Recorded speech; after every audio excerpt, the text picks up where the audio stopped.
البوتوفور بكل سهوله في البيت زي ما انتم شايفين كده الكلام تحفه. هو دي تشكيله البوتوفور اللي هتعملوها معايا النهارده، بوتوفور الكيس بكل سهوله مع الشيف محمود، مفيش مستحيل. تابعوا الخطوات للاخر بس وهتعرفوا طريقه البوتوفور عشان ما حدش يأفور عليكم الكلام.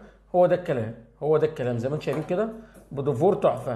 شايف البوتوفور وتشكيله البوتوفور هخليك تعمل البوتوفور ده في البيت بكل سهوله. تابع بس الفيديو للاخر، وطريقه البوتوفور سهله، بوتوفور الكيس بكل سهوله في البيت.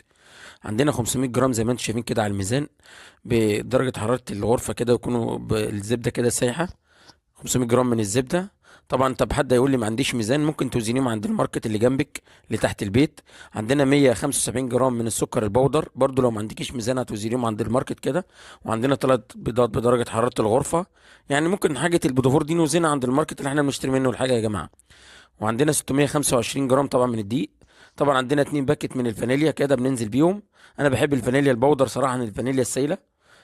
وعندنا 625 جرام من الدقيق طبعا.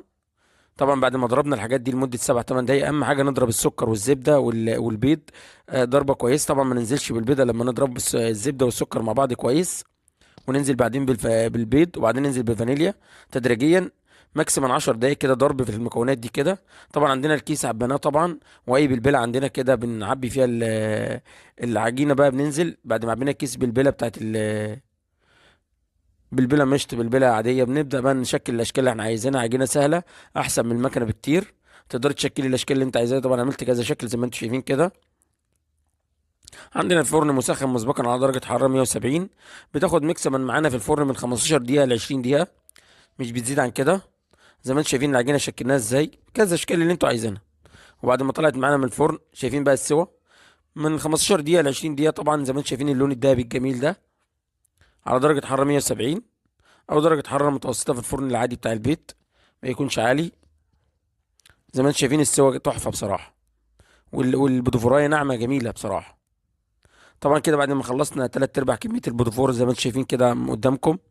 حابب اوريكم طبعا البودوفوريه مستويه ازاي، ولسه عندي عجين بسويه وانا شغال.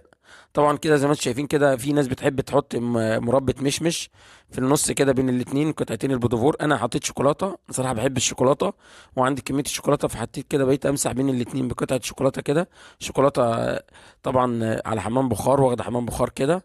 وده يبقى معانا زي ما انتم شايفين كده، بمسح بالمعلقه بتاعتنا بتاعت البيت، وببدا احط القطعه التانيه. وان طبعا بنرص على ورقه زبده طبعا، او على اي حاجه. طبعا دلوقتي انا لسه ما رصيتش على ورقه الزبده. طبعا في المكونات التانية عندنا سوداني متحمص كده مضروب في الكب نص ضربه كده، شوكولاته وايت وشوكولاته دارك. وعندنا هنا جوز الهند انا محمصه كده واخده اللون البني. اي تشكيله عندكم تقدروا تشكلوا بيها. طبعا هنا الشوكولاته